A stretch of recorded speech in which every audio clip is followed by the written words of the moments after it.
What is up, everybody? Back for another episode of the Bases Loaded podcast. Normally about 9:10, a little bit later today. We'll just say it was a rain delay. Keep up with the baseball theme, and we're ready to go. Joined by the usual suspects, we got Aaron from Brutally Honest Sports. How are you doing tonight? I'm good. I'm here. Yeah. Here to talk some baseball, and then right here, bottom of your screen, got Trajan, Wisconsin Sports on the Go. How are you doing tonight? The neighbor brought over a cheese plate tonight, so you can tell how it's going in the state of Wisconsin. We're doing just fine. We're doing just fine out there right now. I tell you what, it rained today. It rained like all day today. And you look at the radar, no rain. Told me no rain. I'm working outside. I'm like, it's freaking raining. I'm like, I can feel it. I can feel the rain coming down right now. Nope. Radar says it's clear. I mean, that was a disaster. But always, we're doing good. I'm ready to talk some baseball today. Let's get into it. I mean, we got the Mets are about to beat the Phillies here. I mean, just great stuff. Yeah. I mean, we'll definitely talk about our teams here in a little bit. But yeah, like Trajan Aaron said, if it's your first time tuning in, appreciate it. Make sure you drop a comment, let us know you're here, say what's up. We talk baseball, amongst other things, because as the description says, the conversation can go left pretty quickly when we're all on here. So we'll start with baseball just to prove that we are a baseball podcast. We'll start with the Astros. A little bit of an issue with one of their pitchers. In a game where, between the innings, go to the ump, take off your gloves, show your hands and everything. What's his first thing? It was a Ronnie Blanco. Ump feels inside the glove, feels a substance. He gets thrown out, ultimately gets a suspension. After the game, the manager said it was some rosin that got in there and sweat, everything like that. That's what the substance was. But, I mean, what are your thoughts on it? It's the Astros again. We were talking before we came on live. A lot of Yankee fans are popping their head out of the ground because the Astros, with some little trickery. But, I mean, look, this is just going to happen. Pitchers have their technique and everything like that. I don't even think it's a big deal. I mean, there's a little substance in the glove, like, so what? Right? Well, but everything that I've read is that he claims it was rosin mixed with sweat. And there was a bunch of other guys who have actually claimed that it was rosin mixed with sweat was all that it was. It was just on the non-throwing hand, which is what you're not supposed to have. So, I mean, if it's just rosin, rosin, how are you supposed to prevent that? Rosin mixed with sweat. How are you supposed to prevent that as a pitcher? I mean, I get it. You don't want to give the upper hand to pitchers, whatever you want to say, blah, blah, blah. But this, I mean, like he said, I'm not going to appeal this thing because there's no point. It's just going to prolong it. I'm going to get suspended either way. So just give it to me. Let's move on. I completely get it. But, I'm not going to say the Astros are cheating again because I never believed the whole, I don't know if we ever talked about this. I never believed the whole garbage can thing. I thought that was the dumbest thing I've ever heard. Like, you're standing at home plate. The crowds are rocking in the ninth inning. Mm-hmm. How are you supposed to hear somebody banging on a garbage can? I completely believe the buzzer thing. Like, that could potentially be a real thing. The garbage can thing I thought was the stupidest thing I've ever heard. Like, that's impossible. That'd be like one of you guys banging on a garbage can at your house and wherever you guys are, right? And I'm in the center of Wisconsin, you guys banging on a garbage can and me hearing it. Like, no, it's not going to happen, right? It's impossible. It might. I mean, if I was Jose Altuve facing Aroldis Chapman, I could probably hear it. Outside of that, nobody else in the world could hear it, right? I just thought that was stupid, right? So I think this is, again, everybody coming out saying the Astros are cheating again, blah, blah, blah. They're freaking what?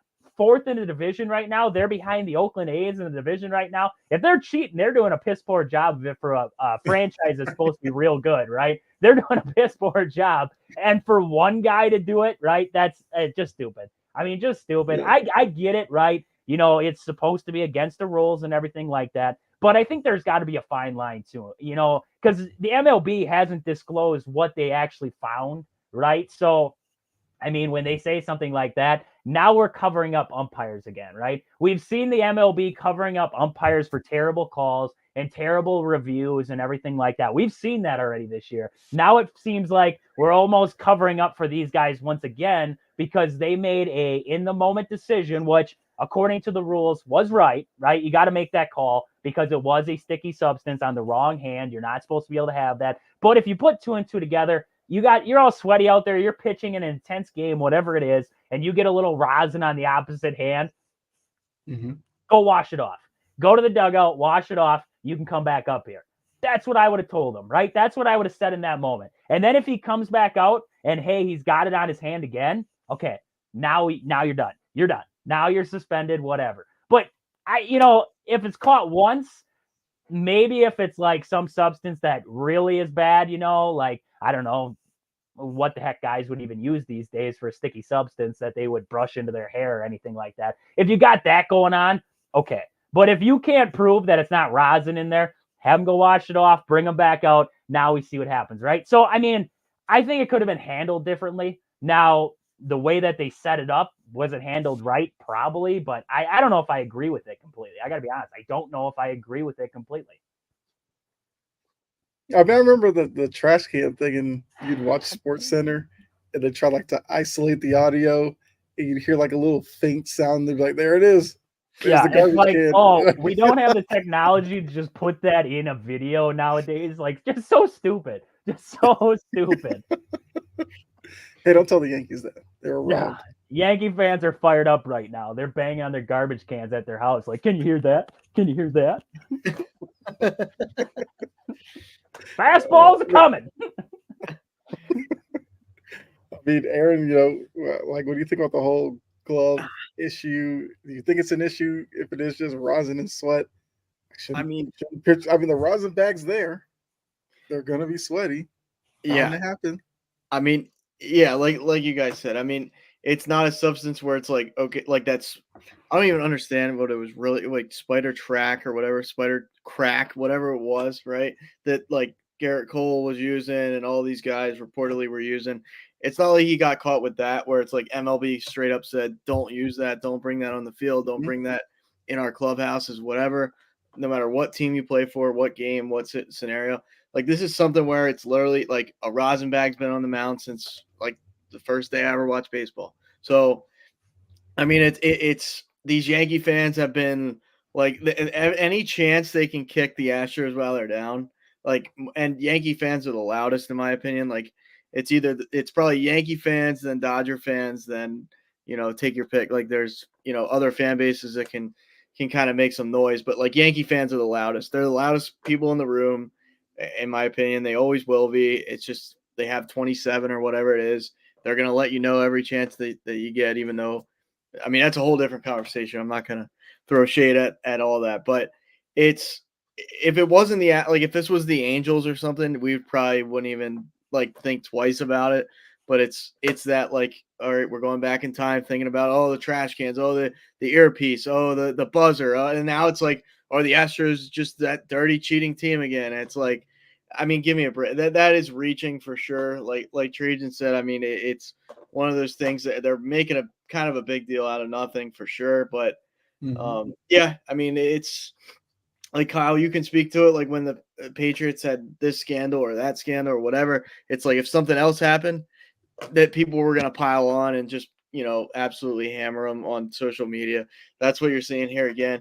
And it's not like I said, if it was a substance that's like banned by the MLB, I could see it being like, okay, here we go with the Astros again. But I'm not convinced that some of these teams aren't getting away with some, like, I know the umpires check them every inning and such and that type of thing. But I'd be surprised if some of these teams aren't kind of getting witty to it where they are cheating and like we don't know about it and they're doing it very secretive ways, like I wouldn't be surprised at all because baseball is one of those sports. It's like you're going to do whatever it takes to get that little bit of a competitive advantage, especially as a pitcher nowadays, where people are, not that people are hitting for high averages, but there's home runs hit left and right. Everybody's playing for the long ball, that type of thing. So if you can get more spin rate, like I said, I don't doubt that some of these guys, some of these teams are doing little things here and there to get that edge.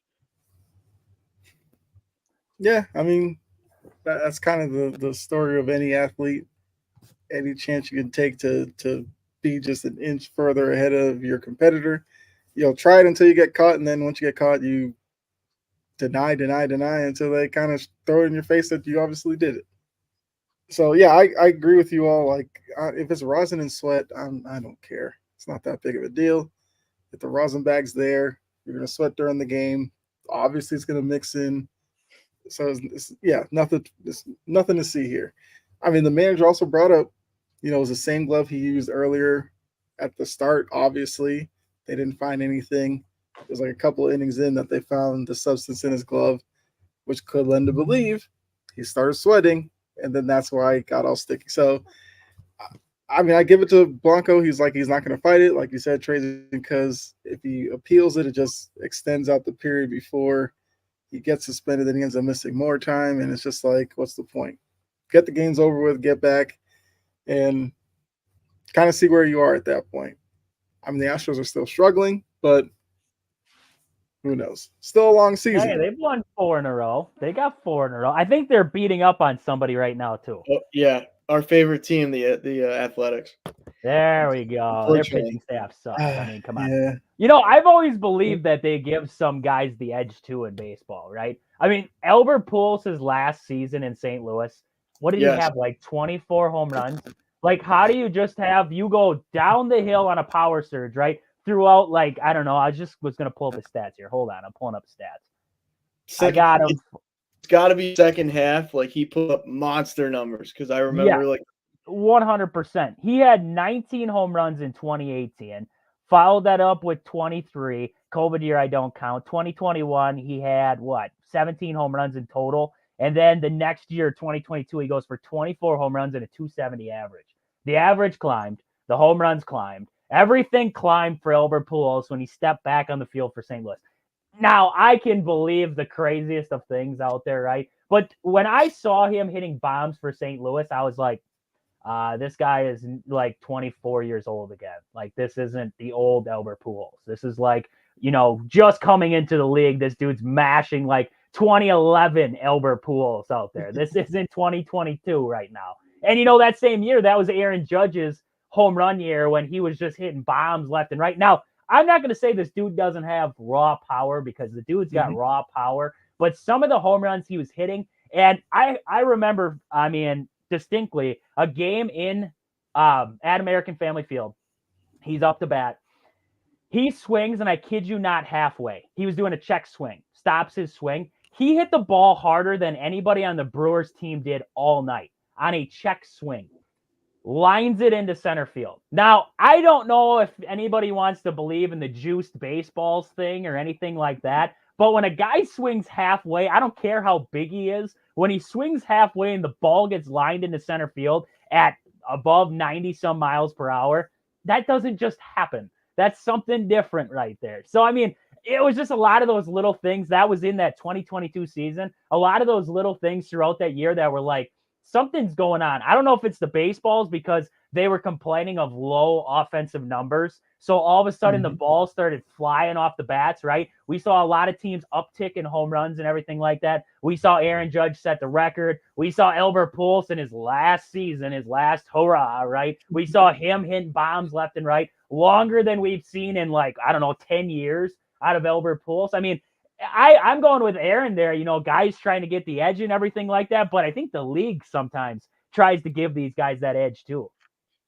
Can I just to piggyback off Trajan before we switch topics? Like, that is like you're taking the words out of my mouth. Like I said, both things were like odd because I remember watching I'd see highlights here and there early in the season with Pujols, and I'm like, oh, it does look like he's past his prime. Like he's kind of just wasting away. Like he's just going out and not really with a bang. And then it seemed like it was like June or July. It seemed like around All-Star break. It was just like this guy's just mashing home runs, and I'm like, okay, like maybe he'll have a week or two of like Rhys Hoskins is one of those guys where it's like for a week or two he can like no one can strike him out, like he's just hitting the ball all over the field, and then he'll go like 0 for 18. Like there's guys out there in the league. There's plenty of examples of that.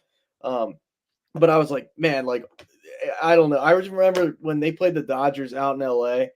I think it was like a 3-game set or something. He hit like 4 home runs in 3 days, and I'm like, okay, this is just doesn't, because he was not that good. Like you said, Trajan. I mean, you pull up the numbers. Like he just wasn't that Albert Pujols. So he was just like an average, like better than average, home run hitter at that point. And then boom, boom, boom, boom, boom, and then I think baseball wanted that. I mean, I think baseball loved the Aaron Judge thing because it was like, all right, you either love or hate the Yankees. So there's that storyline. He's chasing a former Yankee for the American League record in home runs. There's just so much to that like down the stretch of that home run chase, like you can't tell me that some of those balls weren't juiced. Like I don't buy that, because like at the end of the day, these organizations like the MLB, the NFL, the NBA, like they want to make as much money as they can. So if they're gonna like manipulate things a little bit to be like, oh, look at Aaron Judge, like here he comes for the home run title, like is he the next best Yankee of all time? Is he the next best American League player right now? Like it's just, it adds so much fuel to the fire, and baseball's kind of missed that, I feel like, since the steroid era went away. So they love that, and the fact that he played for the Yankees, that's like, I mean, you can't make it more big than that. So it's, I don't know. I'm with you, Trajan. On both of those fronts, I was like, this is a little fishy. Like, this just doesn't feel exactly right to me. But that's all we can really say from our vantage point. Yeah, I mean, baseball's gonna always do little sketchy things, or some things that make you go, I don't know. I'm like Jeter winning all those Gold Gloves. Like, what was that about? Not a Yankee bashing show. Let's that used to be one thing that just annoyed me, that there was guys clearly who played the position better, and he just kept winning Gold Gloves, and I just didn't get it. It was like all of his top plays are like overrated. The diving into the first row. Yeah, you caught the ball like 100 feet ago. Stop. He just kept going and just dove into the crowd. It's like, oh, it's the greatest thing I've seen. Wasn't impressed. I don't know. Just taking play in shots Oakland where he cut off the. If that was Garcia Parra back in the day, though, Garcia Parra in the Sox, just giving up his body. I don't know, man. You might feel a little different. Just taking shots where we can at the Yankees. Man, oh man. Hey, the Brewers got accused of cheating back in 2018. Did you guys know that? We were in a scandal too. They said that at the same time the Astros were stealing signs, we were stealing signs. Somebody from the Cubs fandom came out with a stat about Christian Yelich saying how he hit better against the Cubs at American Family Field versus at Wrigley. I was like, do you guys realize the wind's blowing in at Mach freaking 1 when we're down at Wrigley, and you guys are telling me that the ball ain't flying the same down there? Like, what do you guys want from us? And I was like, and then secondly, I was like, the Astros cheated and won. If we cheated, we suck because we lost to the Dodgers in the NLCS. So if we cheated, we're terrible cheaters here in Wisconsin. I don't know if we just grew a conscience halfway through and we're like, we can't do this anymore. Let's play for real. I don't know. I was just like, if you look it up, it was a true scandal out there. People still said it to this day because Christian Yelich sucked for a while there. And they were all like, oh, well, he's not stealing signs anymore, so that's why he's not hitting as good anymore. It's like, no, he broke his freaking kneecap. I mean, what do you want from the dude? Like, I hate the guy, right? We all know that. I hate the guy. But, like, son of a gun, he broke his kneecap. Like, that's going to affect somebody every once in a while. I don't know. Some of the cheating scandals you hear about are a little bit wild. Yeah. Well, when you get rival fan bases involved, they'll come up with some wild stories. And some people have said, like, if you're not cheating, you're not trying. Like, I really do believe there's probably some teams out there that are more willing to push the envelope and don't get caught. Like, I don't know. Like if if there were like half the teams cheating on a regular basis and like we never knew about it, that's probably a better look than like, okay, the Brewers, the Marlins, like all these teams are like cheating, and it's like, okay, now the sport's compromised. Like no one's gonna want that. So like to have the stories here and there. Okay, the Astros. Okay, the whatever. Like I don't know. You just gotta look. I think you gotta look at it from a broader like viewpoint of there's always going to be people trying to cheat, but to what extent? Like if you have a buzzer and if that all that was like legit, that I mean that is as much as I can't stand the Yankees, like let the best team win. Like if you know a fastball is coming, it's like, okay, well, how hard is it for these guys, for Altuve, who's a great player to begin with? It's like fastball, like okay, that would be like Tom Brady knowing exactly what defense they're going to run for an entire quarter. Like it's just that's too easy. Like that's He already did. That's why Tom Brady was the GOAT. I mean, what do you want from him, right? Well, I don't want to. Oh, God. It's okay. You can admit it, Aaron. I got you, Kyle. I don't have to. I don't have to do that. But it's all about rings, baby. It's all about rings. That is true. Yeah. Dude's well, got more rings than a 900-year-old tree in my backyard. That's all I'm saying. Because you brought an interesting point about, baseball not wanting like widespread cheating and making the game look like the integrity of the game being lost. That's kind of what the steroid era was. Like we all saw Mark McGwire stand up there. We're like, that's not how a body's supposed to look. Clearly that guy's on something. We saw Barry Bonds in Pittsburgh, speedy hitter, pretty thin. Then we saw him in San Francisco. I don't care how many weights you lift, you're not turning into that. So, like, we knew what was going on. So, yeah, baseball is just something that they kind of deal with from time to time. All the stuff way back in like the 30s or something. Obviously, we don't know much about, but it's like, scandal after scandal back then.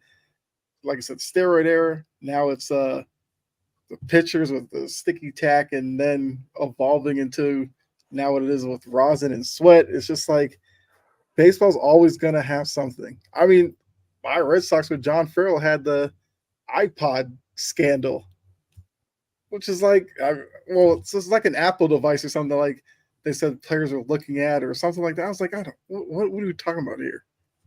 Who doesn't look at like video when they go to the dugout? I assumed everybody did, but yeah, I don't know. It's always a part of baseball. It is what it is. I mean, and you could probably pull it off, not rather easily, but like you could have like some guy in the crowd, he's down the first base line, like take his hat off or something for like a fastball. Like you could do so many things to like, at least as far as like communicating what pitch is going to come in. Like if a team could master that and not let it be obvious, like that's such a cheat. I mean, obviously it's a cheat code, but like to say that doesn't happen anywhere ever, like I don't know. I find it hard to believe that people aren't doing some crazy like sign, because even like the signs coaches give, like there's 8 million different, but it's really just a couple things in that probably that mean steal, so right. Yeah, I don't know. The rest of it is just to kind of throw off people who might be looking in. Yeah, I can agree with that. I mean, we go to our next topic because this one I feel like is interesting. If you're an NBA fan, the most dreaded words you hear are load management. Now there's a story out that load management could be coming to the MLB. Now, I do think because it's the MLB, they play 162 games. If load management, you're talking about guys playing like 145 out of the 162, I feel like people would be like, who cares? That's pretty normal. If it gets to the point where guys are playing like maybe 100 out of the 162 to conserve their bodies, maybe then we might have a problem. But the story kind of alluded to teams getting into like analytics of tracking players for their work rate during the game. And because they have so many more games than other leagues, that they'll probably have to pull guys back to have them be more effective later in the year, basically. I mean, when you hear load management, MLB, do you have a problem with it? Is there a limit you're willing to go with it? Or do you just feel like it should just stay away from the game? I mean, look, what's his name? Rendon load manages all the time. He only plays like 50 games a year. That's all he That's because does. He's ahead of the it's curve. a part-time the job for problem. Rendon. It's a part-time job. Rendon was Yeah, ahead but I of feel it. like it. Now everybody wants to copy it. I get it. Do you like when I hear that? I hear of pansies, right? I hear of whiners. I don't know. I remember a guy, Cal Ripken, who I don't know, walked out there every single day and was just a dog out there on the field. You know, it's a generational thing, right? Because back, I mean, you can go all of sports, every single game. And from you can go 80s, 90s, early 2000s. Now you look at the 2020s, whatever you want to say, 10s into 20s, right? And just the way you can compare it to, I mean, and this is going across lines here, but society to sports, right? It's generational things. Michael Jordan wasn't going to take a game off, right? He never would. And as much as you hate Derek Jeter, both of you probably, because you hate the Yankees, Derek Jeter wasn't going to take a day off, right? He did not want to take a day off. That's the difference between those guys and what we have now, the Anthony Rendons of this world, right? If you have a guy who's injury prone, I get the load management, right? You have a guy walking around like we were just talking about Albert Pujols before, right? I mean, if you got an older guy like that, sure, give him some days off. They already do, right? It's not like it's a problem. They already give these guys days off. The Brewers do it with Gary Sanchez just because he has been injured in the past. They give him days off. They don't put him in there every single day. They're doing it with Christian Yelich now because of his back. So, I mean, it's not like we already don't have load management, but it's for injuries, right? I'm not going to walk up to, I don't know, I'll look at just the Brewers for prime example. Bryce Terang for the Brewers. I mean, that dude, if you guys haven't seen him, second baseman, if he doesn't win the Gold Glove in the NL, the voting is just rigged up the wazoo because you guys got to watch this guy. He is unreal at second base. He's a natural shortstop, but he is unreal at second base making plays. But you could not walk up to that guy and say, hey, dude, you got to take off 40 games this year. He wouldn't do it. He wouldn't do it. Sal Frelick for the Brewers wouldn't do it. But you get some of these big name guys, the big money guys, the Aaron Judge, the Manny Machados, I don't even know if Freddie Freeman would. He seems like a real gamer, like an older kind of guy, you know, the older style. Like he wants to be out there every day. But you get some of these younger guys, the Tatises of the world and everything like that. They're going to come out and they're going to say, well, I got to protect my body. I got to protect my body. You're making $200+ million freaking dollars every single day, right? You make more money playing one baseball game than I'm going to make in the next couple months doing my day job, right? And you can't walk out there and play the game. Basketball, running up and down the floor. Football, you're constantly banging heads and you're banging knees and you're banging bodies around. Baseball, yes, it's a mental game. The only thing I would say load management would be for the mental aspect of the game because it probably does become grueling, the mental aspect. I mean, you look at pitching, starting pitchers, 5 days in between, right? What the hell do you need load management for that? You don't need load management, right? Guys out in the field, you're standing around for 3/4 of the game, unless you're an infielder, right? Who majority of the plays go to. Outfielders don't really get that many balls. I mean, they do and they don't, right? It's not like you're every single play you're in it. So when I hear load management for baseball, I think that's the biggest crock of crap I've ever heard. I really do. That is the dumbest thing I've heard. That is the biggest, softest, I don't even know what to compare it to thing I have ever heard. These guys, and it pisses me off, make hundreds of millions of dollars, right? You can play the game. Anthony Rendon, you make more money than a guy down in AA does who plays every single day because he's got to work his tail off to try and get up to the big league level. You make quadruple of what he will ever make in his life, and yet you think you need a day off. It is the biggest crybaby things I have heard. LeBron James, big for it in the NBA. Kawhi Leonard. I mean, you go through the stars, right? It's just the stars of the games. It's not the, who's the guy in the NBA who played 82 games? Michael Bridges? I think that was Bridges who played all 32 games. There's prime example. He's not a bad player, but he's not a star. He's right in between. He's trying to make a name for himself. He plays every day, right? Same with these rookies out there. I bet you if you asked, I know he's down in AAA now, but Jackson Holiday, if he wanted to play 162 games, he'd play 162 games. That's just what he'd do, right? Because he's got the drive. These guys, they get that big paycheck. They don't care. They don't care anymore.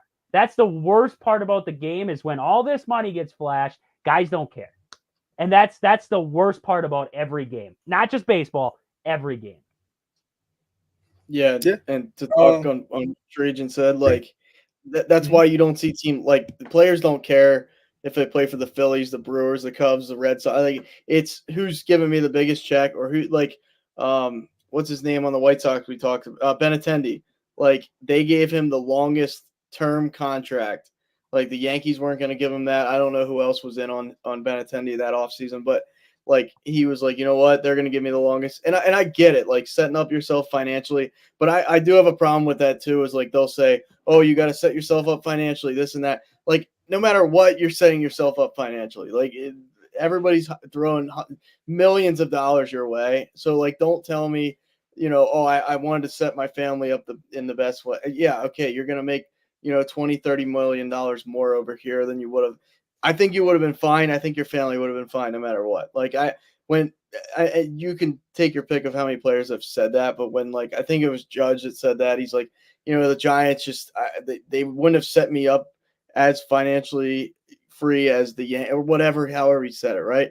It's just like, give me a break, man. Like you got more money here, or you wanted to be here more. Just call it how it is. But obviously, these players are going to speak in a different light. But you bring up Cal Ripken, like just the fact, like I looked up 2,632 games in a row. Like that is just that's hard for me to fathom. Like you got to be so mentally tough.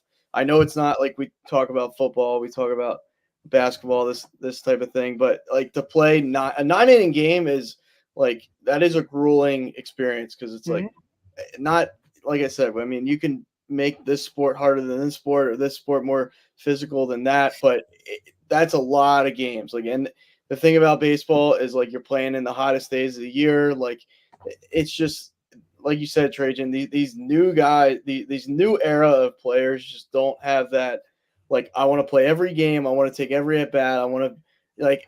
It's just they don't have that. Like, almost like you can look at it like Michael Jordan with that killer instinct. Like, I want to be the guy taking the court every single night for the Chicago Bulls or whoever you play for, whatever it is.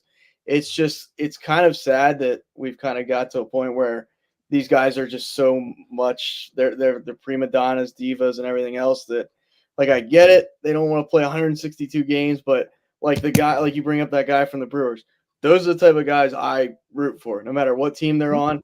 That those gritty guys, like I remember Kyle. I felt like Kevin Youkilis was that type of guy on the Red Sox. Like, you would have had to like pull him out of the lineup, physically pull him, and say you're not playing today. Like he's not gonna come and tell you I don't want to play. Like it's just I get it, but like Trajan said, I mean these guys are you can't forget they're making hundreds of millions to play a child's game. At the end of the day, that's a great privilege, and like to say like. To kind of go back to your question, if load management turns into like I'm playing 110, 115 games, I'm going to be that's a problem. Like you can't have Manny Machado. You can't like Harper. I don't think he's too like I want to play every day. He's another one of those guys. But like if you had your like I don't know, like a Manny Machado, like a Tatis, like those type of guys where it's like, do they really even care? Like you shouldn't make as much then. If you want to take that many games off, just like any other profession. All right, you're not working that much, you're making less. But we might see it. Like, unfortunately, I don't, like Trajan said, I don't think we'll see it with starting pitchers because 5 days in between. And, like, bullpen arms, you always need bullpen arms. But these position players, that's where you would probably see it. And it sucks because if, like, Manny Machado's coming to the Brewers, you know, to come play the Brewers, and Brewers fans are like, hey, I kind of want to see Manny Machado play. Never seen him before. Like, he's a player that's been in the league for how long, whatever. I'm going to take a load management night. Like that when Kobe Bryant said that, like, he's like, I'd try and play every single night because you don't know what family is struggling to pay for the tickets to see me play in a either in LA or in Portland or wherever it might be. So you got to think about the fans too. Like these people come out and yeah, they want to see the Brewers, but they might want to see Manny Machado too. Like he's one of those guys. He's just, it is what it is.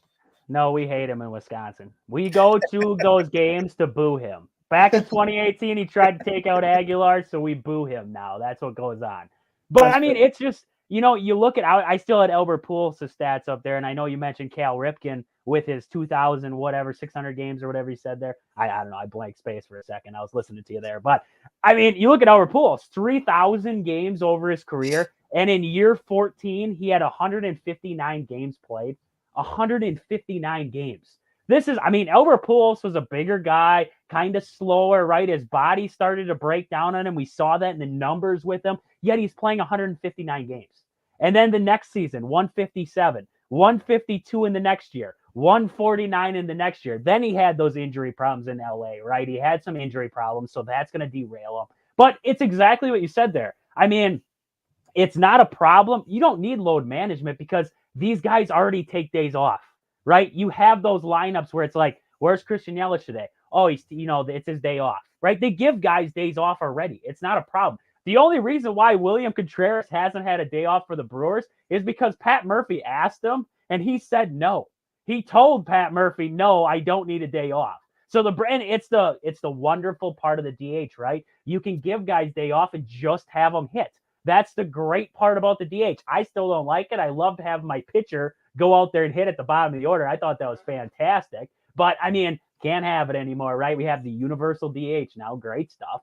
But it's just, it doesn't make sense why they need load management. In the NBA, 82 games, whatever it is, I get it, right? You're expecting your guys to play every night. They're going to take days off. The MLB, 162 games, guys take days off. It doesn't matter who you are. Bryce Harper takes days off. Manny Machado takes days off. Everybody takes days off already. We're not asking you to go out there and play Cal Ripken kind of years, right? 162 games. We're not asking that out of you. What we're saying is, like you said there, Aaron, 20 games, that'd be okay, right? 140 to 150 games, we'll be fine. Nobody's going to complain about that. It's when you're sitting down there in that 120, the 110 range, and they're like, oh, well, somebody like me looking back at the stats of Albert Pujols, I know he was injured during those periods, right? Because Albert Pujols didn't miss games.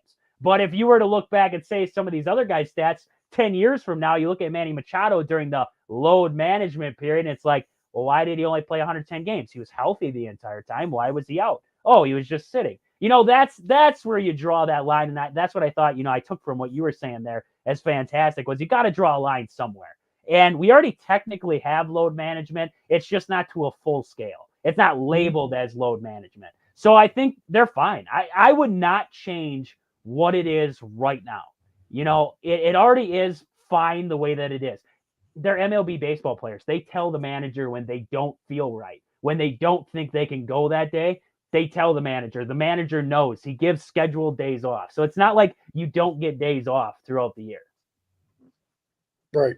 And, the story talked about how using analytics, and if a player gets into the red, that means they're being overworked, and, you might have to think about giving them a day off. Now, Dansby Swanson had a quote in the story because he said that, for like a 2 or 3 year period, he played in every game but 2 regular season games. He said past couple of years, he noticed like his production, and the team noticed his production late in the season dipped. And he said like he wasn't really psyched about the load management part of it, but because of the dip in his production the past couple of seasons, it's had him think differently about how he goes about, I guess, navigating the 162 game season. So maybe he might be a little bit more open to missing a few more games. But he's not saying like he's going like all the way into like missing a whole bunch. He said he might miss a few more just for that reason. But then they also talked to Bregman, and Bregman said his intentions are 162 games and playoff games. No questions about it. So you're going to get guys who are going to be like Bregman and will say, I don't care if the analytics say I'm in the red, I'm playing. You'll have guys like Swanson who will say, oh, I'm in the red today. You want me to sit out? Cool. It's going to be like that. I mean, you brought up the NBA. It's like that in the NBA. Anthony Edwards is one of those who says, I'm playing 82 if I can. Jason Tatum's a guy like that, but you have others who will play 65. So it's kind of something that's going to be based on the mentality of each player, maybe the manager and the relationship with the player. That if the player says they're good to go, the manager will be like, I don't care what the analytics say. My guy says he's good to go. He's just going to go. So there's obviously going to be like, differences in the load management equation. It's just going to be probably team to team, player to player based. Because like if Bregman wants to play, what manager is going to really say, no, you're sitting today? I mean, maybe unless he's hitting like 125 or something, like, well, your production stinks, just sit today. But yeah, that mentality is going to be there for, I think, a good amount of guys. I just don't, Dansby's like the rest of Chicago Cub fans. They only work when they want to. But I mean, I get what he's saying, but you look at all of sports, right? Football, for a prime example. They say the hardest guys hit are week 1 in the first game of the playoffs, right? That's the 2 times they hit the hardest. Outside of that, you might survive, right? But those guys are wore down when it comes to playoffs, right? You go through 17, now 18 games or whatever they're trying to expand the season and everything like that. You're going to go through all them games. You're beating on each other every single week. You're going to go into the playoffs limping, right? And that's just how it is.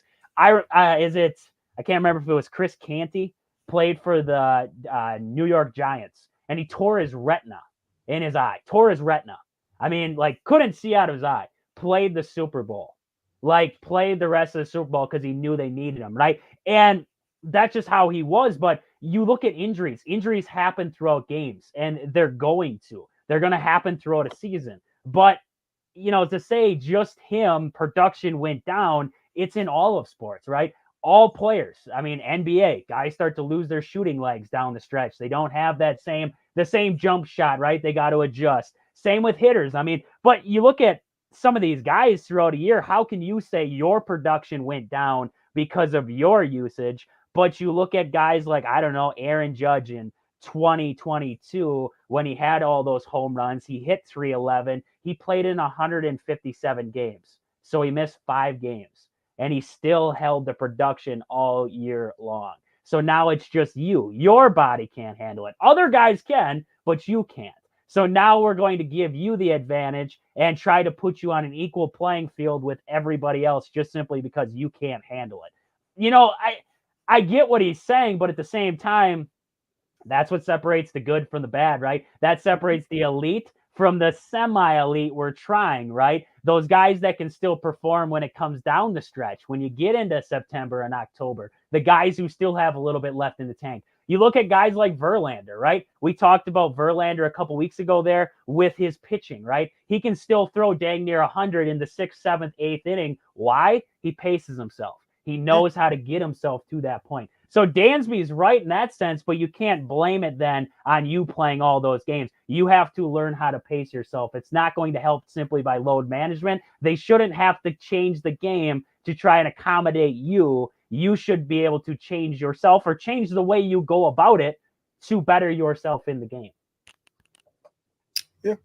I mean, you brought up Aaron Judge and you're looking at Dansby Swanson. Could it be something where Swanson's an infielder, so maybe his work rate's a little bit more defensively than Aaron Judge, who's an outfielder, and maybe that's why Aaron Judge is able to perform over longer stretches of the season than Swanson. I mean, I don't know if how they're going to factor that in, because obviously like a shortstop or something, the amount of ground that they cover would be more than maybe a left fielder.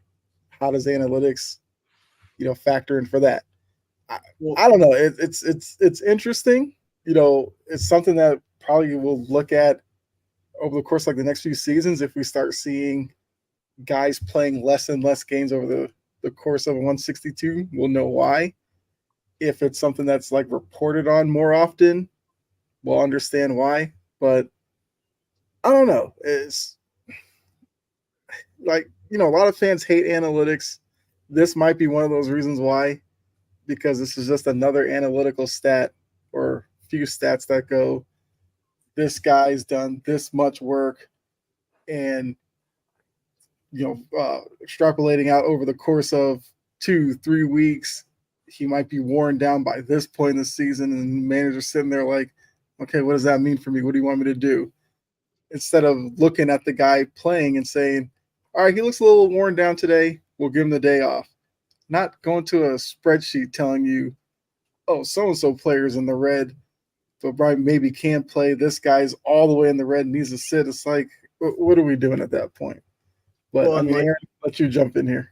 well, when you say like, because I mean, you can even compare it to like a golf swing. Like they say Tiger Woods' swing was part of the reason he had the injuries he's had. You know, like maybe there's guys like, I mean, I can't really Swanson to me. I mean, yeah, you brought up a great point. Like maybe he just turning double plays all the time, like as a shortstop like Swanson, or as like a second baseman like Bryson Stott. So like just examples like there. Those guys maybe are feeling it more at 150 than Aaron Judge is in right field. I don't know though, because Aaron Judge he ran into that wall in LA last year and was out, or he played through it and then he was out, like he was just never right because his toe was broken or whatever. And who knows, maybe his foot was just kind of twisted for a while, but like you got to almost think some of these guys probably just have more like Harper, for example, his swing is so much torque on his body. Like when he swings, it looks like his shoulder's going to fly out of his body. And like we talked about Chris Sale, a couple episodes ago or last episode, like his release, like that guy pitching, 25 games a year or whatever, or Tim Lincecum pitching 25 games a year is probably different than Zach Wheeler than DeGrom doesn't really like. When I watch him pitch, I'm not like, this guy looks like he's absolutely killing himself, but he always gets injured for whatever reason. I mean, I do like, I agree with Trajan, and I'm kind of like in and out on that one because I think certain guys are just either more mentally tough than others. And like, sure, that's going to happen. And that probably does separate the good from the great. But like Cal Ripken compared to Dansby Swanson, if they sat down in a room together, Dansby Swanson would probably be like, well, here's why I can't play 162. And Cal would be like, here's why I'm going to play 162. Like, it just depends, I guess, how you go about, like Trajan said, how you go about it. And maybe certain guys feel like, hey, you give me a day off every 3 weeks. I end up playing, 130, whatever it is, 120, 130. I'm a better contributing factor when it counts in the postseason if we get there.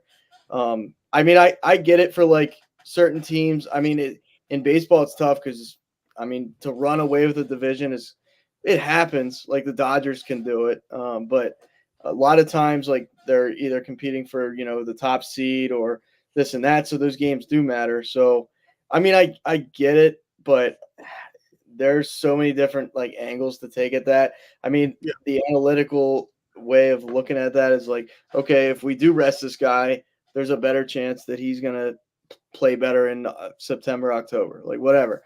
So, I mean, I do get it, but once again, it is analytics now, like coming into another facet of the game. It's like, all right, at what point we're never going to go back. It's just like the technology in our everyday lives. Like how much analytics is it going to come to where it's like, all right, now we got Aaron Judge playing 120 games. We got this guy playing 105. We got this guy playing 155. Like, it's just, is it going to be like big, discrepancies in it? I hope not, but I wouldn't say it's impossible that would happen.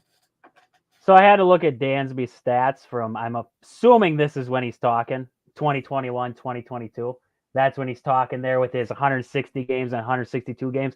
Aaron, you love a guy by the name of Trey Turner, right? Playing with the Phillies now. Great guy, right? So in 2021, he played 148 games. I'm assuming because he was traded midway through, he missed some games in between there, being traded there, but he still hit 328. And then you look at him in 2022 with the Dodgers, he hit 298 there with the Dodgers. So those are in the 2 years that Dansby's telling me he played all these games, and that's what led to his downfall. Yet Trey Turner played all those games. And I do recall him hitting decent in the playoffs too, so I just don't buy it, right? Same position, playing the same thing, turning double plays and everything like that. I get the standpoint of it can be grueling on the body, right? But I don't know. I don't know. I just, it's this load management thing. It gets me in the NBA. It gets me in the MLB. Now it's getting me everywhere. I don't agree with it. I really don't agree with it. Now we lost Kyle. Where'd he go? He's load managing. So he's load management here for the last 10 minutes. It's just us. All right. He's I shouldn't say that I know this because I don't, but I don't keep up with the NHL as much as I want to. Every year I'm like, all right, I'm gonna go balls to the wall this year, and then I don't. But I definitely catch the playoffs. But I feel like I've never heard those terms be used in the NHL, Yeah. and Yep. maybe it's just a different breed because these guys are getting slammed up against the boards, catching pucks off the face, losing teeth. I mean, punching each other in the face, whatever. I feel like that's never been talked. Like, correct me if I'm wrong, Kyle. I think knows a good bit about the NHL, but like I don't. If you compare the NBA guys to the NHL guys, it's just like night and day of like princess drama queen to like these guys will fight anybody. They'll go out there with less than a mouthful of teeth and keep playing or get stitched up halfway through the game because they got cut somewhere. Like I get it, but at the same time, it's like I gotta kind of respect these guys that are just. And there's guys in the NBA. I'm not trying to say the entire sport's like that, but Right. these prima donnas are getting a little bit like, okay, like Kawhi Leonard. Like, come on, man. Like, are you even injured? Like, or you just don't want to play? Like, are you another Rendon? Like, I don't know. I always set up to one guy starts Right. it, right? There's always one guy who comes into the league. It's like contracts too. One guy sets this contract. It was, Jalen Ramsey down there in Jacksonville when he held out of that contract because he wanted to be traded. Nobody had done that before Ramsey did, right? But Ramsey does it. Now everybody else can do it now. They all found this little like loophole, right? And that's what led to this whole mess now we have with guys holding out. It's the same in baseball with contracts. Somebody got one contract, so now the next guy gets this, and we have to keep building up. Same in the NFL. It's all that. It's one guy comes in, and he sets that precedent. And, everybody loves LeBron James, but I tell you what, that guy started a lot of bad crap that goes on in the NBA nowadays, right? Because it changed. It really did. The early 2000s in the NBA to what we see today has really changed. And it's went almost backwards. I mean, I've talked about before, and I said it's not like I'm watching basketball anymore, right? It's like some version of it, but it's not the real thing. It's not basketball anymore.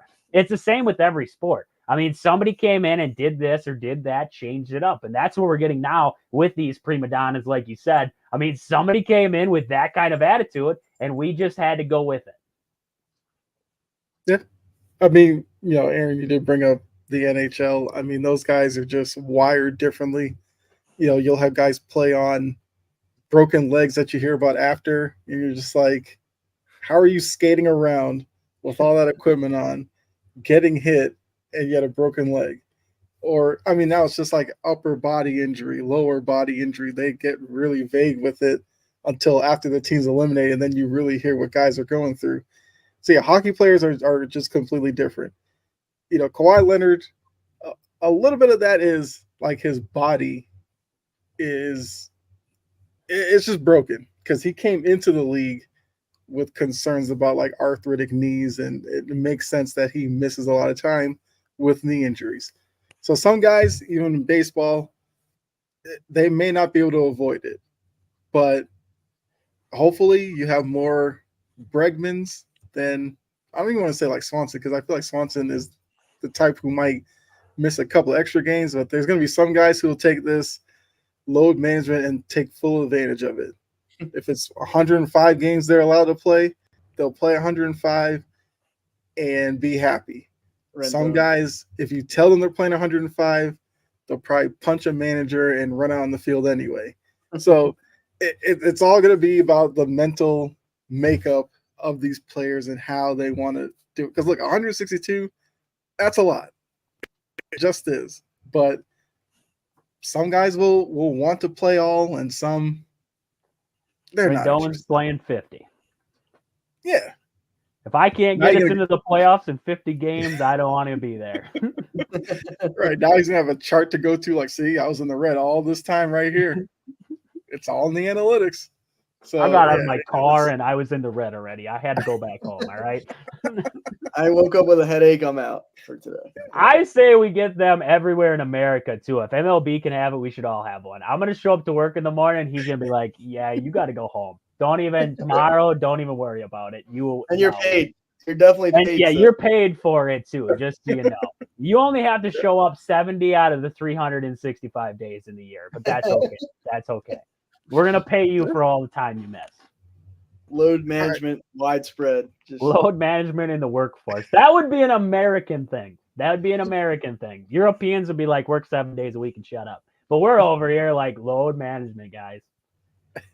Oh, I mean, it does make me think about, JD Drew, who was a guy that used to frustrate Red Sox fans because he was one of those types of players where it was like, if he got up and didn't feel 100%, he was gonna miss that game.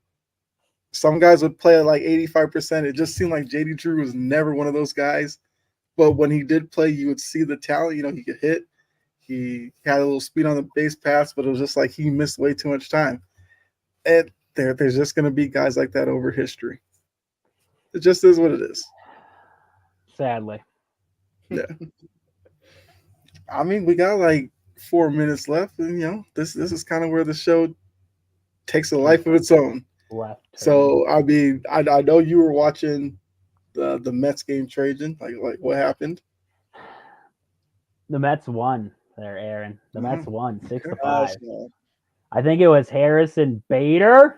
I don't know, former Yank, just launching him. I don't know what he did there.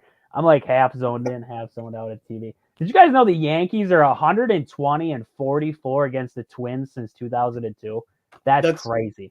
Me and Yeah. Kyle and I were talking about, and I was like, I feel like every time the Yankees play the Twins, it's just like cracking up. Like the Yankees are at least winning the series. Like you could literally just make money on that. Like just Yep.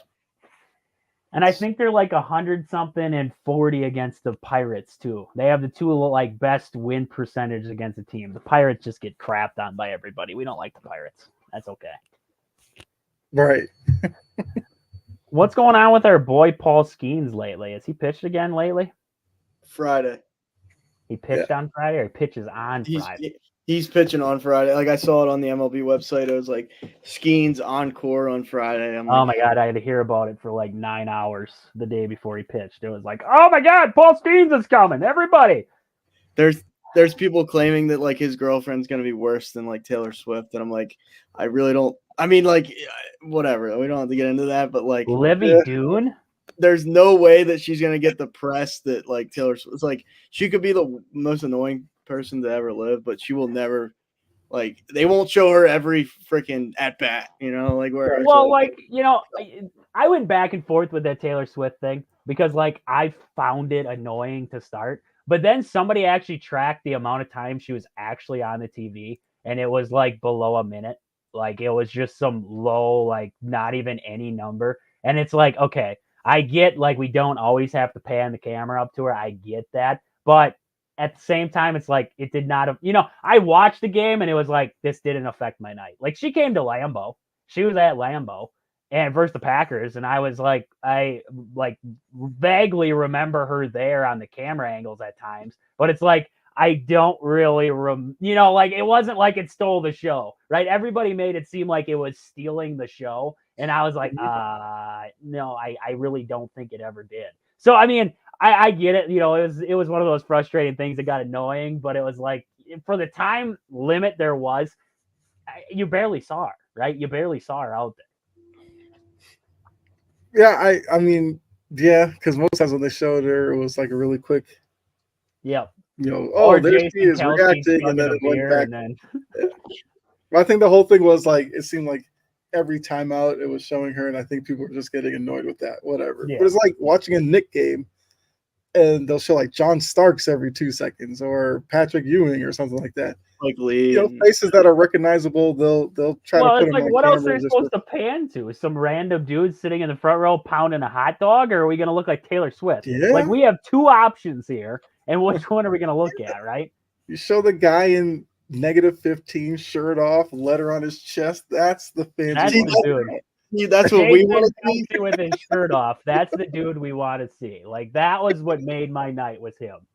But the 9, the 11, the 13-year-old girls are like, I'm just watching football to see Taylor Swift a couple times. Like that, they know what they're doing. Like this is it is an entertainment space where it's like we're gonna cater to everybody. Like it's a money game. It's all about money, getting viewers and everything like that. That's why we switched to Peacock, because that was going to bring all the viewers in.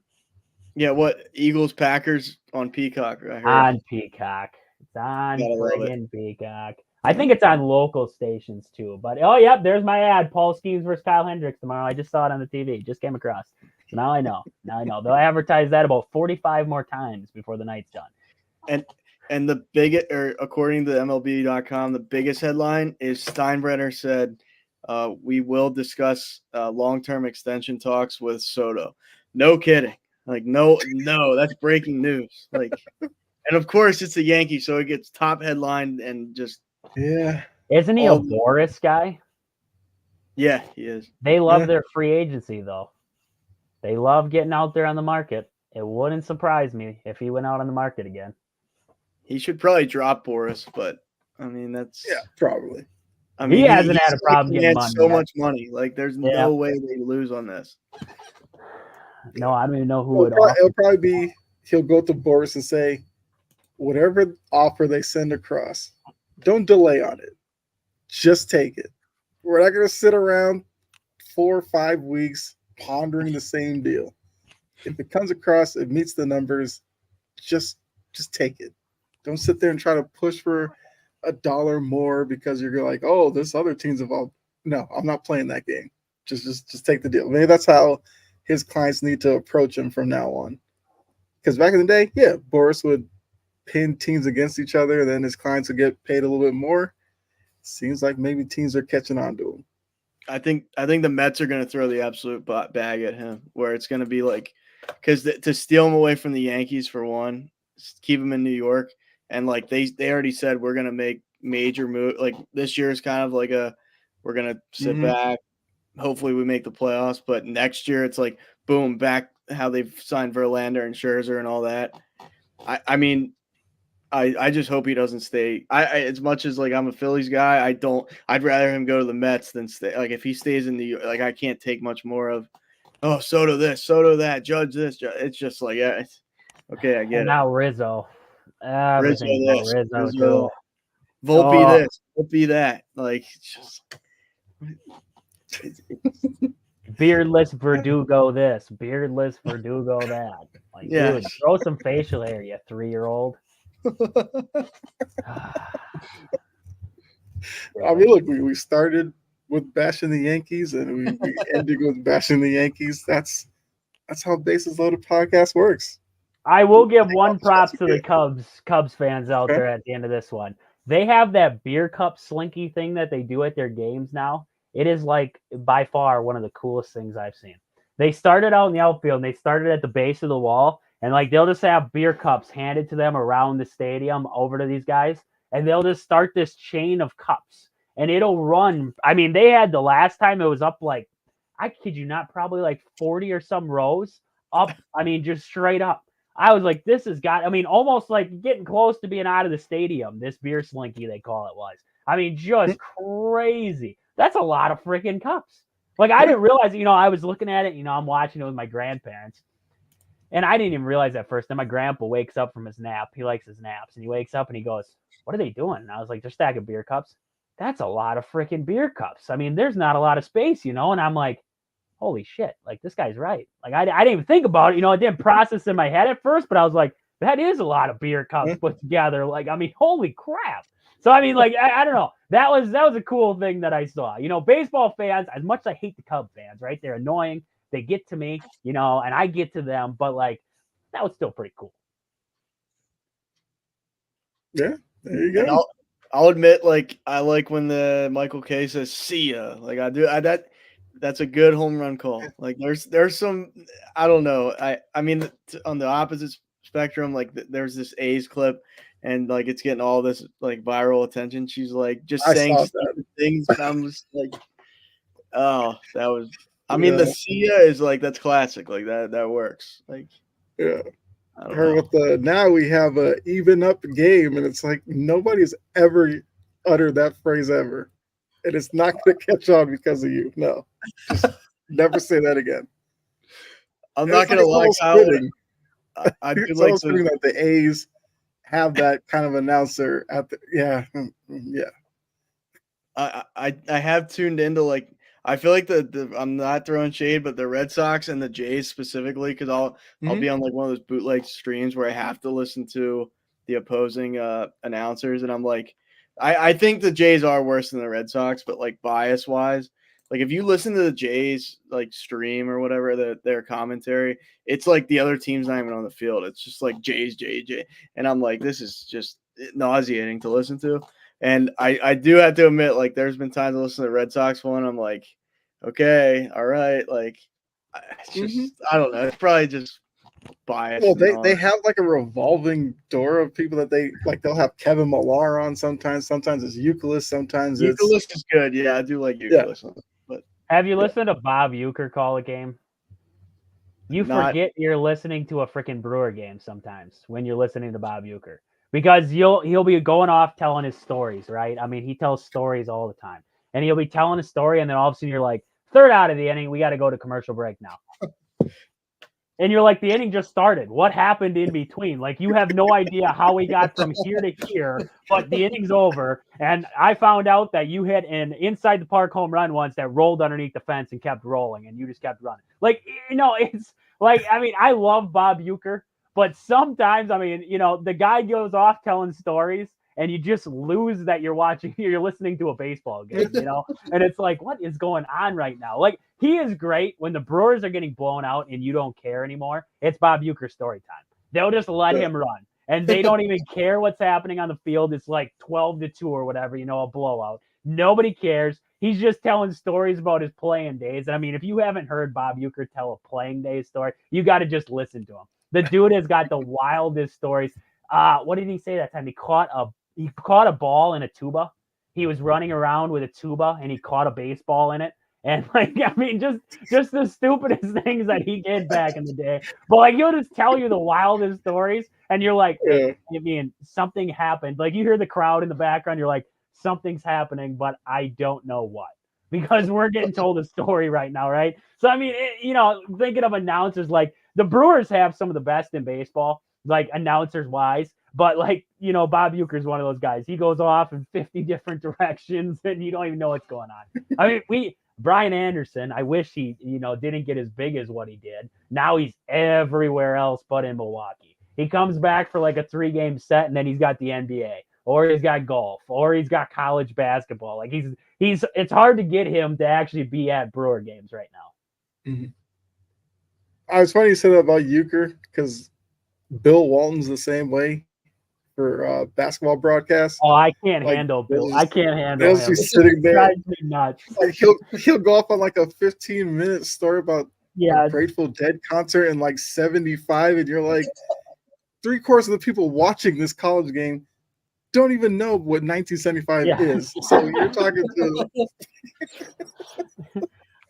I cannot handle Bill Walton when he calls games. He drives me nuts. People think that Joe Buck and Troy Aikman are bad. They haven't listened to Bill Walton do anything, because, man, it is bad.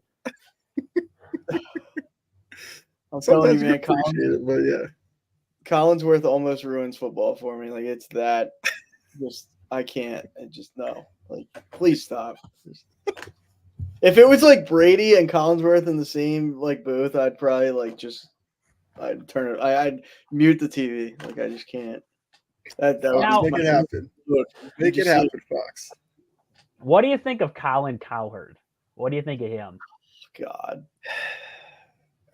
Well, I heard one of his takes the other day, and I wanted to see what you guys thought about it, because I was kind of on both sides of the fence. So JJ Redick he does that podcast thing or whatever, and he always wears his hat on backwards, right?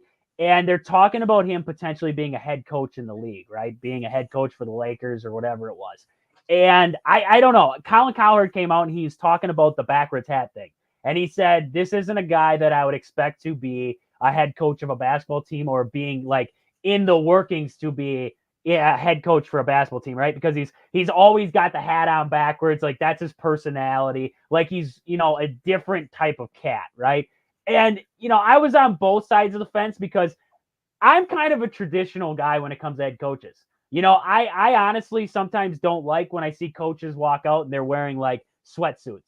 I like the coaches that show up and they're wearing, like Greg Gard for the Badgers. I don't like Greg Gard as a coach. I hate him as a coach for the Badgers. I wish he'd go away. But he walks out there and he's wearing, the suit and tie, whatever. He'll take his jacket off sometimes, that kind of thing. But I like coaches that still show up, like the Phil Jacksons back in the day, right? He'd show up suit and tie like that was Phil Jackson. And you look at some of these other older coaches, they just, it's, I don't know if you'd say was professional, right? It seemed more professional. Like you were the head man. These guys wearing the sweatsuits are the players on the team, that kind of thing. I don't know. I was on both sides of the fence. Like, I don't think a guy wearing his hat backwards should negate him from being a head coach of a basketball team. Like, that's not something to take from that. But I do think that, sometimes with head coaches, it is something that they are presentable, right? You expect the head man to be kind of, I don't know if the right word is distinguished, right? Because,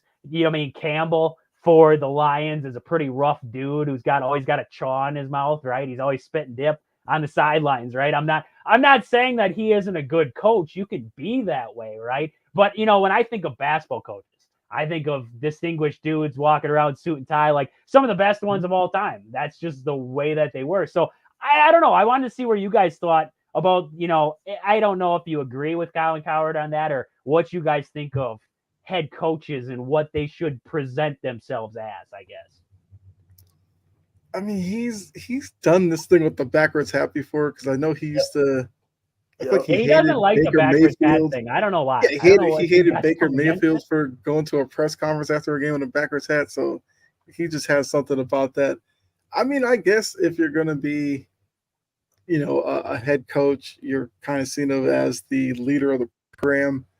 Sure, you want to look a certain type of way, but some coaches just want to be comfortable, and whatever's comfortable for them, that's for them. Because at the end of the day, what you're going to worry about is what they do X's and O's wise, or if you take a baseball manager, how they put their lineup together, how they manage the bullpen, that's what's going to matter. Yep. Not necessarily what you're wearing. If your baseball manager comes out in the full uniform, to some people, he'll look like a clown. To others, sure, looks like he's a member of the team. And some managers probably would hate having to wear that. Like, yes, it all comes down to how the team ends up playing.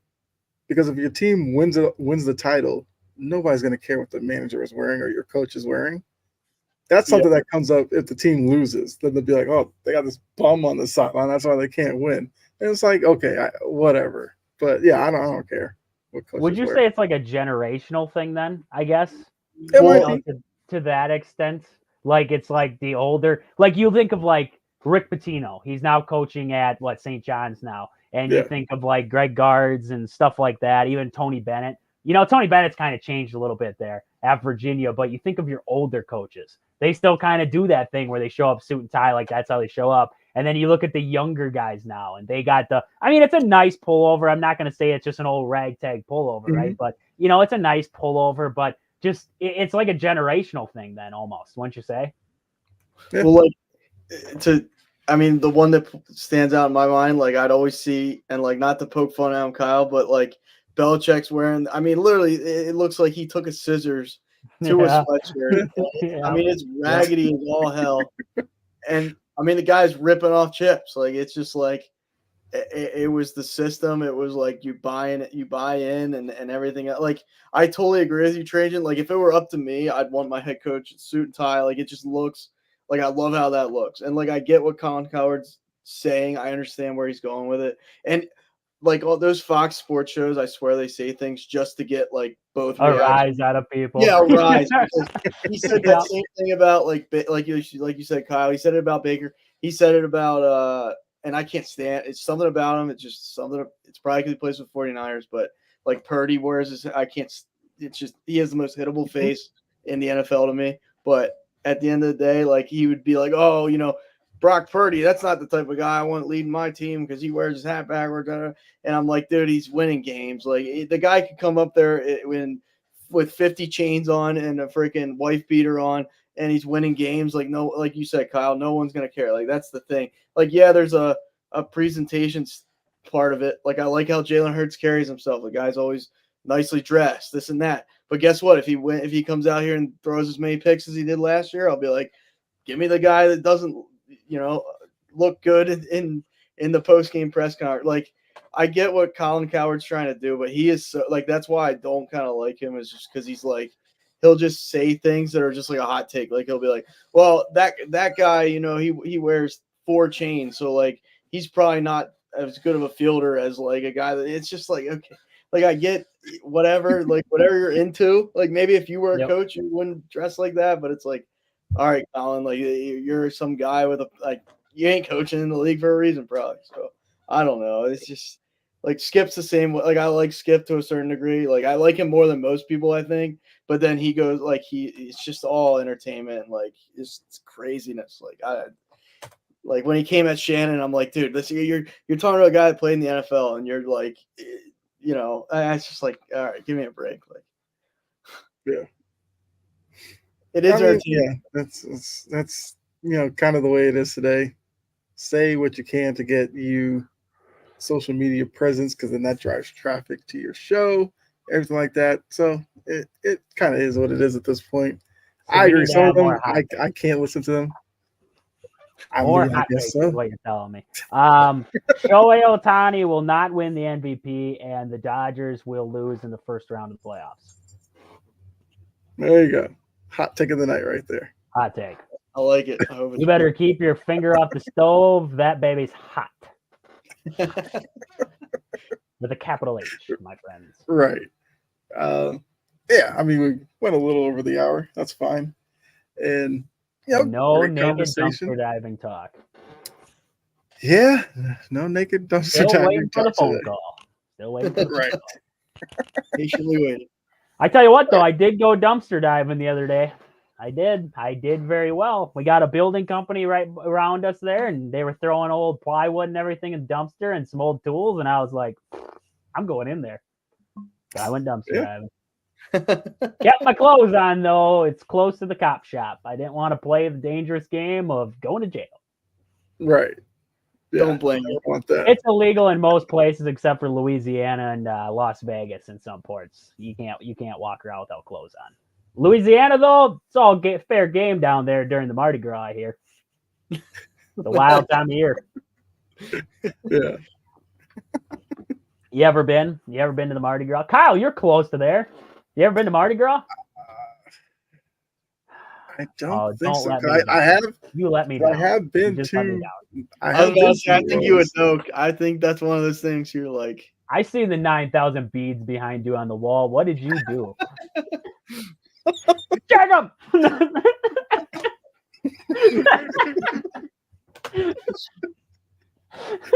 I mean, I've been to New Orleans, but yet not during Mardi Gras. No, so. Oh, come on! Why? Who goes to New Orleans not for Mardi Gras? That's like a dumpster town. Come on now. No shots in New Orleans. I'm sorry, folks. Anybody from Louisiana? I didn't mean it.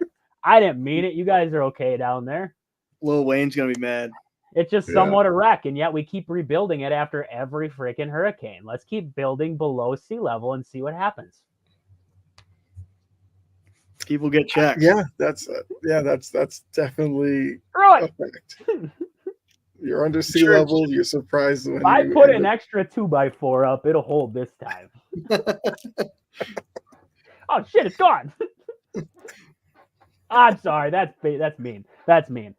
Louisiana, you're okay. Mardi Gras. I mean, it is a fact. It's a city that is below sea level. That's why there's so many. You're asking for disaster. You're asking for it. You're like, just please mow my house down. Like, what are you doing down there in Louisiana? Come on now. Come on. I can't go to Mardi Gras. The wife would probably shoot me on the way down there. She would just figure it out and take me out. So I cannot go. But if any of you go, don't send me pictures on my regular phone. I will get a burner phone.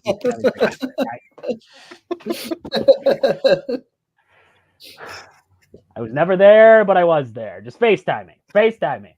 I will enjoy. Right. You're there in spirit. I'm there in spirit. Yeah. Yeah, you got a sense of it, and then but I can't touch. Right? You can see, but you can't touch. Right. Exactly. I would just go down there for the beads. I'd just be like, oh, I got 7,000 beads while I was down there. I don't even know what I did. I just took my shirt off a couple times. Everybody's like, beads for you, beads for you. Yeah. I mean, hey, one day you might stumble in to New Orleans during Mardi Gras. Yeah, On accident. Obviously, On accident. I was down there for work. I swear. I was down there for work and I just took the wrong turn and Mardi Gras Yeah. happened to be happening at that time. And that's where I ended up. Exactly. I mean, look, I feel like that's probably a good place to stop because maybe because Trajan might get himself in trouble with his wife. We don't want that. When is So- Mardi Gras? Kid show for the most part. Right. I mean, anything you guys want to add before we get out of here? Because I do agree. Great show again. But yeah, anything from you all? I'm trying to figure out when Mardi Gras is right now. Oh, there's a Mardi Gras DIY event happening in Peoria Heights, Illinois. Nice. Oh, look, there's a Mardi Gras in Wisconsin. It's in Ladysmith. Nice. So I'm gonna be, no, that ain't There gonna you be go. cool. That ain't gonna be like Mardi Gras, dude. We got Bush Light up here. We got Bush Light. Down there, they got all kinds of Jamba Juice going on down on the streets. I've heard some wild stories coming out of there. Somebody told me that they like fill like these big old containers with random alcohols on street corners, and you just walk along with a cup and you fill up your cup with whatever's in there, and then whatever you don't drink by the next barrel, you dump it into that barrel, and then you just scoop a new one, so you don't know what you're drinking when you're walking around. That's wild, dude. I mean, Wisconsin drinks, but like, come on, COVID. I mean, everything else. Are you kidding me? We're just dipping drinks now. This is where it started, Mardi Gras. Kyle, did you ever have gumbo from Louisiana? I feel like it's one of those things they just kind of sprinkle a little bit of this, a little bit. I don't know what that is. Maybe I don't want to know what that is, but Yeah, Tell me. I mean, Is Kentucky Fried Chicken better in Kentucky? yeah, like you kind of want to think it is, though, like, don't you? I would have to assume, right? And like buffalo wings, you got to tell me this, Aaron. You're closer to Buffalo than I am. Have you had buffalo wings from Buffalo? I haven't. I need to venture out more. But I will tell you, I know people that have gone to Louisiana for Popeye, like not for that reason. Like I know people that have spent time in Louisiana, and they say Popeyes down south is way better than it is up north. So they know their chicken in the South. Just like we know our cheese in Wisconsin. You're failing me with that Buffalo thing, though. I can tell you about every cheese in Wisconsin, goat cheese, all them cheeses. Don't try goat cheese. That is the grossest freaking thing you will ever put in your mouth. And I've put some pretty nasty crap in my mouth. And I tell you what, goat cheese takes it. I was trying this random platter of cheese one time that this lady had, and she's like, give me all these samples. And I got to the last one, and I put it in my mouth, not even thinking. And I was like, well, what is this? And she's like, goat cheese. And like, just like that, it was like the mold, the rust, I don't know what it was, hit the back of my mouth. And I ended up in the bathroom so freaking fast, it wasn't even funny. Oh man, that was a rough one. I had to go back out there and eat more cheese because all the cheese I just ate was gone. It was gone thanks to goat cheese. So I tell you what, do not try goat cheese. If you don't like Swiss cheese, don't try goat cheese because it's 10 times worse. Disgusting, man. Okay. Wow. Disgusting. Oh, and I've had some nasty cheeses in my day. Yeah, Swiss is definitely a sketchy one. I can do it on I can do it on a burger with like a mushroom Swiss with a little bit of ketchup because it drowns out the rest of it. But like, oh man, you have that baby straight. You are just a disturbed person. You're like in the NHL. Pretty much a sociopath, right? I mean, just on the verge. Like you're right there. It's like Swiss cheese and smelling salts, and then out the frickin' out the door. If I don't hurl or bleed from my nose, we are gonna run somebody over tonight. Load management, what is that? Like we don't do that over here. Dude, I just broke both my femurs and I am still running. My hip isn't attached, but I'm out there. I'm on the first line. No big deal. I think I broke both my arms, but somehow I still swung the stick. I don't know what happened. All right. I have no front teeth left, but good. What led We're to cool. success this season? Smelling salts and Swiss cheese, baby. Well, I also say, like, when you see these hockey teams get eliminated and you'll hear what some of them are playing through, you're just like, why? Got There So it's has like, to it's be like a some leg kind of injury. It's like, Vicodin. because like Vicodin those or skates are something. heavy, they're blocking shots, you're taking slap shots off your leg, and it's just like, how are you out there just skating like that? I don't Hockey even players understand, they're a like, different breed. I don't understand how they hold the stick. Like the goalie holds a stick with one hand, has a glove with the like, and they're balancing like it's just all that. It's just, and they're looking through a mask with like 8 million holes in it, and I'm like, how are you doing any of this? Like I'd give up. If there 50 was something as hard as hitting a baseball, it would be that. It would be that Fair. right there. Because That's that fair. puck's coming in at what? I mean, 90 miles per hour? Is it probably reasonable, I guess? I don't know. Mhm. I'm not much of a hockey guy, but I would assume. I mean, I've seen some. Yeah, some slap guys shots can get are it up to coming in. like 98. Some Yeah. get it over 100.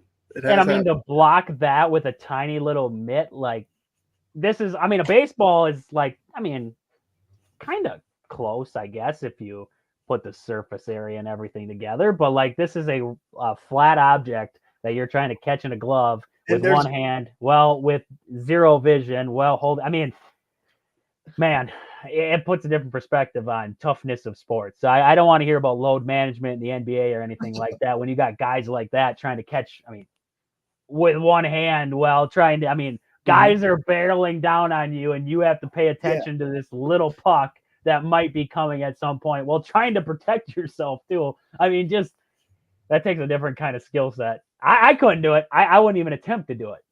And those guys will like eat the puck a lot. Like it'll hit off their body and they just okay, like and then boom, there's a ricochet shot. Like it's just like I don't know. Your hand-eye coordination gotta be just like that. Shesterkin on the Rangers is just like when he's on, it's just like a guy blocks literally everything. Like he'll have his nights. Like the other night, he gave up I think 5 or 6. But like when he's doing a shutout, it's like I don't know. It doesn't even make sense to me. And they crowd the right in front of the goalie. So it's like not only you have to look for the puck, now it's bouncing off 2 or 3 people. Like it's as quick as it does too. I mean, the passes are quick, everything's quick. So you're like boom, boom, boom. Man, I mean, if there's a skill outside of hitting a baseball, it'd be catching a hockey puck. I would put those two relatively close to each other, if not in this almost the same category. I know hitting a baseball's tough. I really do. I mean, even in my playing days, not facing close to what guys do in the MLB or anything like that. But I mean, just from my playing days, I can tell you it was tough.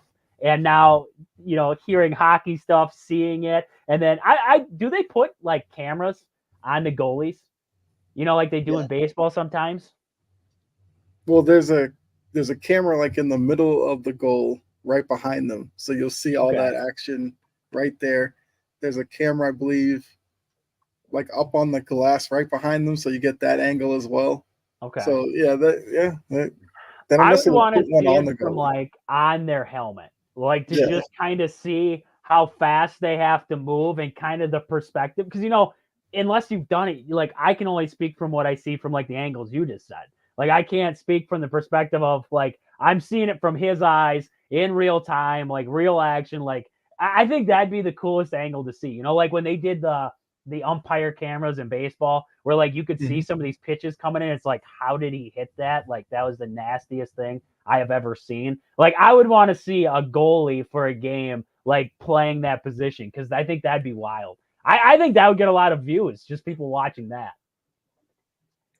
Yeah, your best bet would probably be like, I don't know what they call them, like those rec leagues where some of those guys, because some of them are content creators, they'll put cameras on. You might be able to find some of those. Yeah, because that would be kind of a cool view to watch a game. Or for like their All-Star game or something. Does NHL's got an All-Star game? I mean, that'd be somewhere where maybe you could try it, right? Because like the MLB, they got guys taking selfies and everything like that out on the field for the All-Star game. It's like, why can't we put cameras on a goalie? Like, I don't know. Doing interviews while they're chasing a fly ball. Yeah. Yes. Hold on, guys. Yeah. Not getting this one, boys. that was my. That was pretty Mookie? funny. Was that Mookie that did that? That was the funniest thing I've ever heard. Who was the guy? He was doing one and like he didn't stop talking while fielding a ground ball. Who the heck was that? It was I think it was some shortstop. He was like, I think it was from the Dodgers. He was fielding a ground ball and like he kept talking to him as he was fielding the ground ball, throwing the ball, like kept talking like it was like the most routine thing he's ever done, answering a question while getting a guy out in line. I mean, that was wild. Like some of the things that they can do, like I don't think I could process both, like doing both at the same time. And some of these guys are just like so nonchalant, like, 98 coming at me. I got this, still talking, throwing. Like that's wild. That's wild. I do think it's a good, little feature for baseball. It makes guys show personality, and we've talked about it here before. That's something that baseball misses. Like some of these guys can be funny. We just would never know. Some of them can do what you're saying, multitask. Running deep into the hole, coming up with the ball, throwing to first, talking to it. Like that's a moment you can laugh at and be like, oh, this guy's, someone might want to watch a little bit more. So, baseball's slowly kind of getting there, but I mean, the Betts one, like you said, I remember hearing that one, and that one, it was just hilarious. Yeah. You heard him in the microphone running after it and trying to get there, but he's like, yeah, I'm not getting this one. Not getting the this announcers one, are laughing, and he's laughing. It's like, yeah, that's a good moment for baseball. Need more of those. Yeah. Something. All right. I mean, look, we feel like it's a good spot we can end this one.